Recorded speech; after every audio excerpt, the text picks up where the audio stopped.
Hello, everyone for watching, and hello, Ellie. And as everyone will know, I am seething with jealousy right now because why am I so jealous, Ellie? Because Chris and I were very fortunate last night to be able to attend the Strange New Worlds immersive launch party, if you will, for season 2 in London. And I was the replacement Sean, and Sean's a bit jealous about it. Only in a literal sense. No, it looks like it was so much fun. No, I was obviously not able to make it. But oh my god, at least someone was looking for me.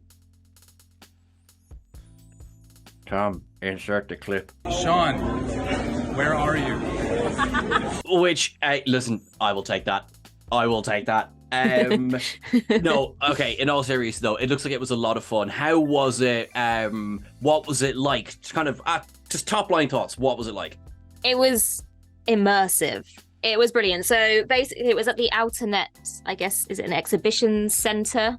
I've never been there before, but I think that's kind of the vibe of what the building is. So as you walked in, it was basically screens from ceiling to floor, all over the ceiling, all over the walls. It was like you were in space. So lots of graphics all over. There was the Enterprise flying over in installments, which was very impressive. We saw episode 1 again. Poor Chris has now seen it 5 times, I think he said. We were slightly, clever in some ways and a bit foolish in others, because we sat right at the front. Because after the screening was a Q&A with Anson Mount and Rebecca Romijn. So for the Q&A, it was great seats. Yeah. Screening, not so much. I'm in pain just thinking about it. It was very, very close. We were very close to the wall. Like, when you go to the cinema and you sit in the front row, closer than that. And it was literally like this. And all their faces were kind of a bit distorted because they were so close to us. But luckily, as I said, we had seen the episode already, so it wasn't too bad. And there was a second room as well, which had more graphics. It was kind of lots of planet surfaces. There was kind of like a fiery one and an icy one and a more kind of green plant life-based one. And it was like a transporter room. And it was a very good evening. I feel very lucky that I could go. That sounds really cool. Like I've seen some of the pictures from you there, and it looks really cool. It looks like amazing. I think we have it up as a short on YouTube, the Enterprise overhead, and I have to say, I was like, that's cool. All right, that is cool. Now obviously, delighted everyone had a lovely evening, but what everyone wants to know is, what massive spoilers have you learned about season 2 from Anson Mount and Rebecca Romijn's mouths? And actually I must say as well, sorry, because I'm literally asking a question, I'm not even giving you a chance to answer. I just wanted to shout out as well that I love that. So myself and Chris, we were able to go to MCM Comic Con, and there was a panel that was moderated by Alex Zane, who of course was the moderator last night as well. And Chris had me in stitches earlier on when he said, so is Alex Zane like the UK's Will Wheaton now? Is he the interview guy? And I thought, brilliant. That is brilliant. Yeah. So in interview with Will Wheaton, with Alex Zane, Anson Mount and Rebecca Romijn, what juicy tidbits have you learned? Okay, well, they were very, very good. There were no spoilers. Rebecca Romijn did almost stumble once, and then she went, oh no, that's a spoiler, I can't say that. A fan did nearly catch them out with the question, but they were quick to go, nice try. But there were some good responses. I think one of the good takeaways I took was Anson Mount was talking about the audience, the Trek fandom, if you will. But he said, I won't say audience because it's a community. And I feel like that to me feels like he really understands what the Trek fandom is. It's more than just people sitting and watching something on the TV. It's about the friendships that develop because of that, and the discussions that happen because of this TV show. But he understands that there's so much more to being a Star Trek fan than just liking something that's on the TV, and it just we felt seen. I love that description. Sorry, that is fantastic.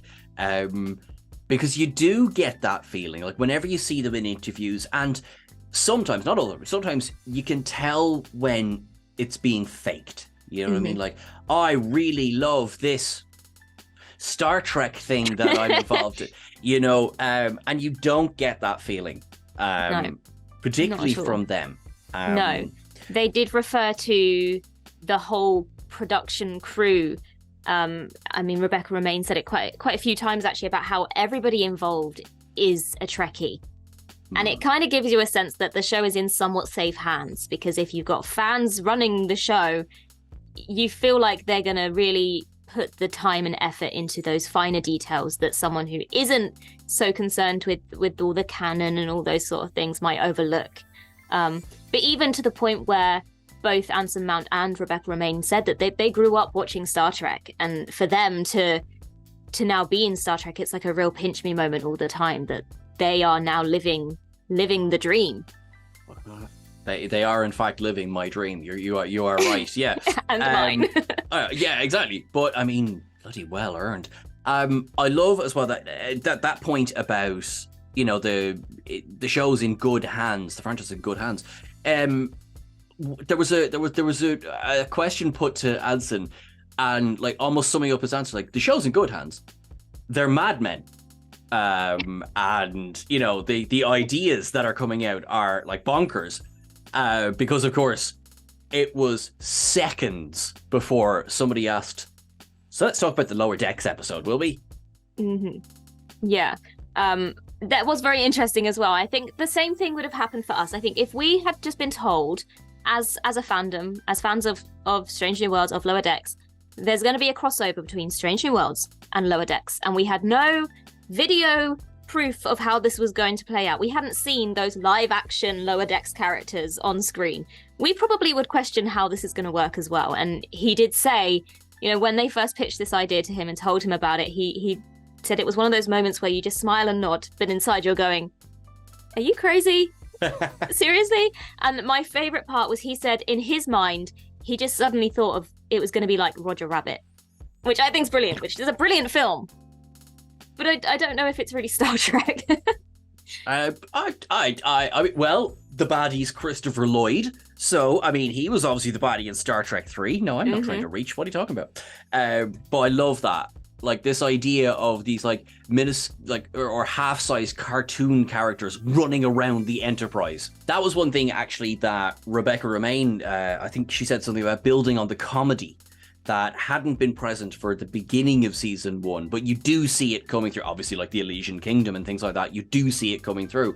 Like, did you get any sense that they're like, right, we're going to get some proper comedy episodes in season 2, other than, of course, the Lower Decks one?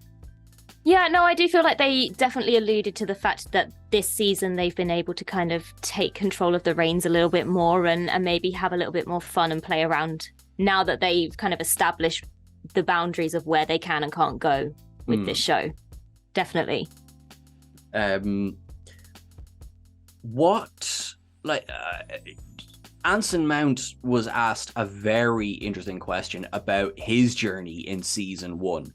And I know, in a way, it's funny because I know that you, God bless your little cotton socks, have had to binge all of Star Trek this year. So some of the things he was talking about, no, we will name and shame. But but you have watched, like, you did like all the original series as well. Yeah, and that feels like a lifetime ago. So what was Anson Mount saying about the journey, like, you know, his, you know, how this take on the character, you know, when you saw Hunter not that long ago? Yeah, so he was talking about obviously the kind of the journey that his character was taking in season 1, and that kind of learning about what do you do when you know he said, I think the way he worded it was when you know your third act. But the way he described the journey of season 1 for Pike, I really like the way he worded it. He said, for him, it's the process of learning that the journey is the destination. And I really liked the way he worded that, and that's how he sees Pike's storyline in season 1. I really like that. I really liked that as well. I think he hits a nail on the head, but he also just words it in such an eloquent way that he really understands Pike. That's it. And you're so right as well in the way that he words it. Sometimes I think, if the situation were reversed, which God willing one day it will be, and I will be the captain of the Enterprise, and I get asked a very serious question like that, I'll be like, so what's the lesson of this season? Pew pew. All right, thanks very much, Sean, for dropping by. Anson Mount did do that, though. I can't remember the context of what he was talking about, but he did at one point go like, it's not people just running around space going pew pew, and I was like, I like you. I like that. Much like much like I suppose the event itself, we were able to capture some questions, some footage of questions. I would like to now request that the wonderful editor Tom, who's working tirelessly around in the background of this video, if you could put up, I don't know, a question from a bloody wonderful TrekCulture presenter by any chance? My name's Ellie, I'm with TrekCulture. It's kind of following on from that. Obviously there's a lot of excitement surrounding the crossover with Lower Decks. So if we put timelines aside and canon aside, is there another Star Trek character that you'd love to share the screen with? Oof. Wow. Yeah, Data. That's my favorite Trek character. That's great. Riker. He's Pinocchio in space, sorry. Riker.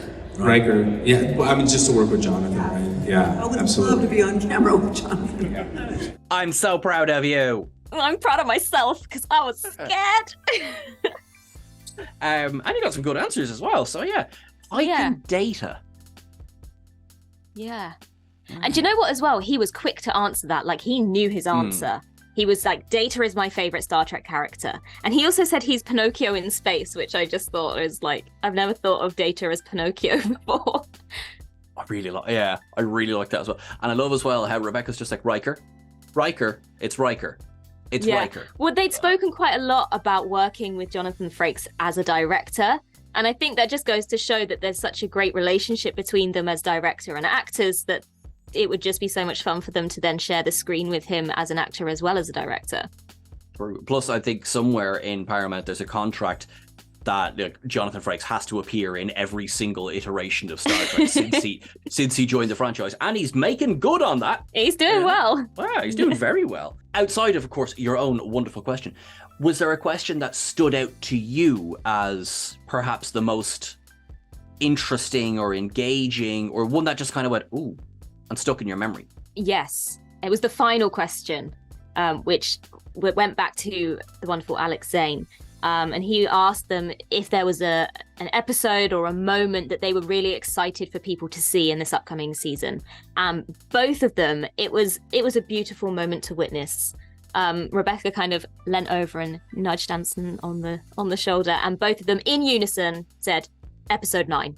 What are you most looking forward to people seeing over the course of this season? Is there something we should be looking out for, a particular episode perhaps, or just something you enjoyed filming that, taken out of context, isn't a spoiler that people in this room should look out for when it happens in season 2?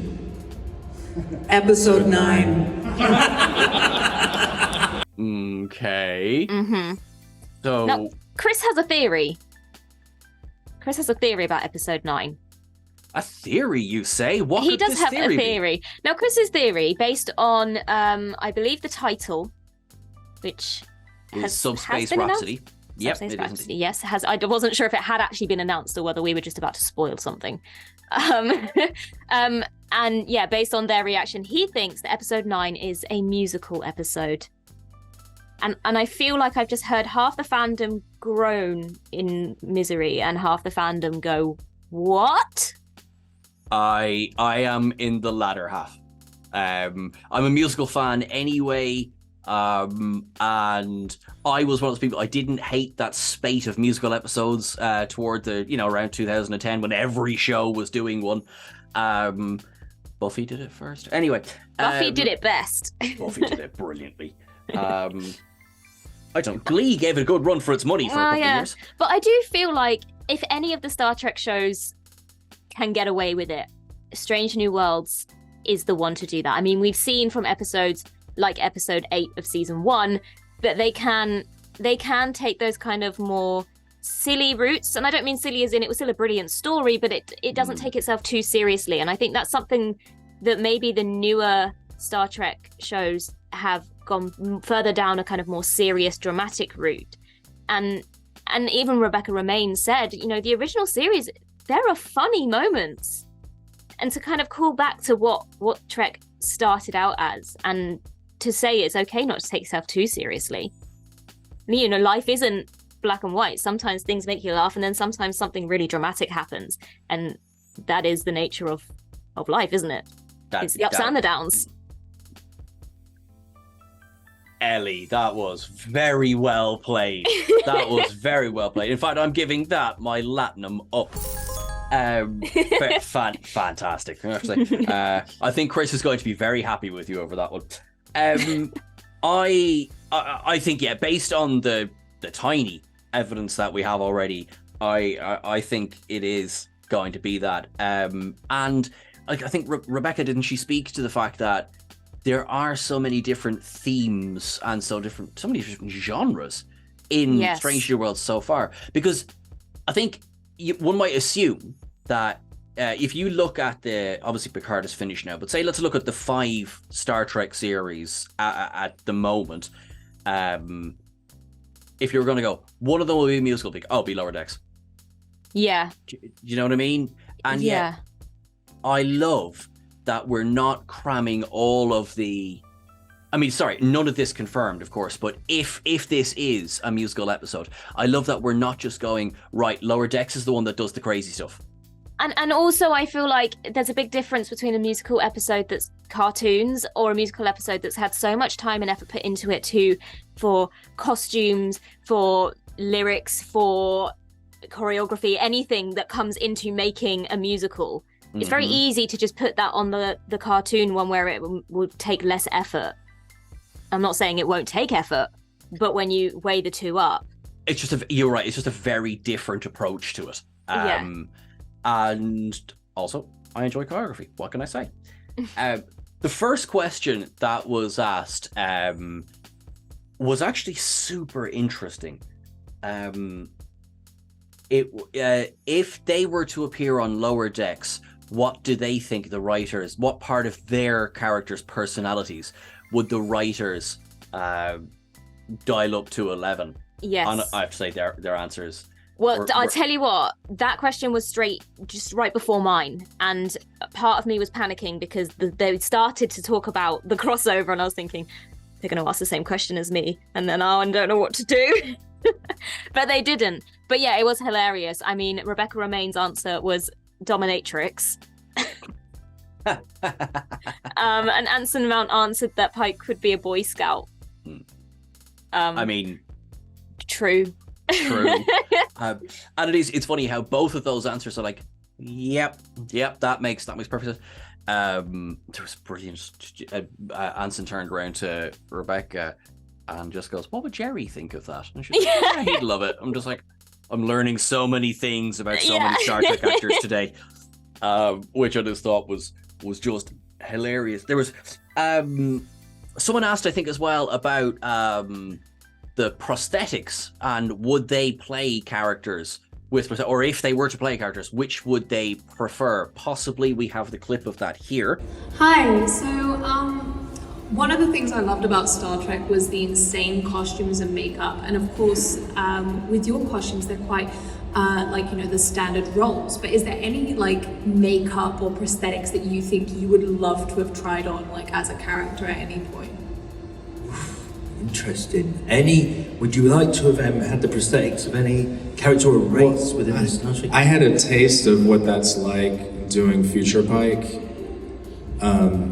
which was a 3-hour process, and I have a new respect for people who do that. What Doug Jones does is amazing to me. We were just talking about Mystique was a 7-hour process. I've also experienced my own fair share of prosthetics. She would have to show up. That was a 9-hour process. She would have to show up at midnight for a 9 a.m. call. Oh my God. Yes. I like these kind of questions. I like, you know, kind of, who to play? Because, of course, I think prosthetics in Star Trek, the first thing I think of is Cardassians. A lot of people will go Klingon or whatever. But I'm just thinking, there's no one in that room knows about prosthetics more than Rebecca Romijn. I know. Yeah. What? How long were they saying she was in the chair for? I think they said that she'd have like a midnight call for a 9 o'clock start. No. She even said, that was the work. That's what I got paid for, and the acting was free. My God.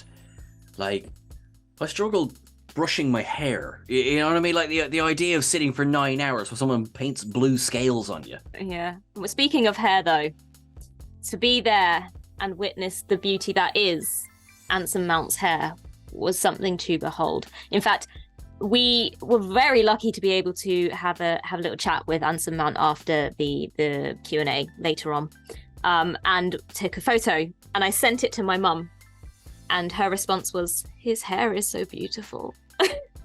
It's unnaturally beautiful. It is quite impressive. I mean, I spend a lot of time styling my hair, and I feel like he just wakes up like that.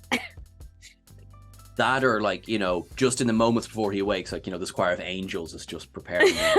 Of course, they sanitize their hands first. Okay, I'm now edging into the realm of silliness. What was your kind of favorite takeaway from the evening? My favorite takeaway from the evening, honestly, I think it's the commitment and the admiration that they themselves have for their characters. It feels like they really understand their characters, and it does just kind of remind you, or kind of what's the word I'm looking for? Reassure you yes, that Trek is in safe hands, because if these actors really, really love their characters, as many Star Trek actors have done in the past, then you know that they're not going to allow them to be underserved. So I think that's my biggest takeaway, is how much these actors really adore their characters, and how protective they are over making sure that they tell the right stories. Yeah, I love that, because being a Trekkie, I want to know that the people making it, the people involved in it, care, and they clearly do. So thank you so much. You're awesome. And of course, shout out to Chris as well, who was there last night in the trenches with you. He was holding the camera. Look, listen, if there's something that man can do well, and there are many things that man can do well, but holding a camera is certainly one of them.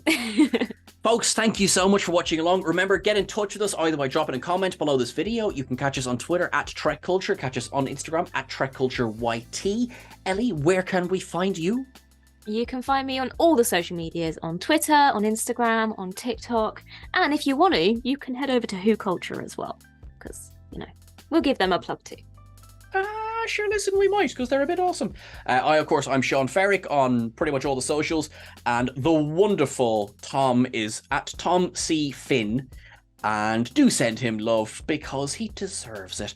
Everyone, live long and prosper. We will bring you news if and when it comes in. You are wonderful, and enjoy the ups and downs for Star Trek Strange New Worlds Season 2. Bye! Bye-bye!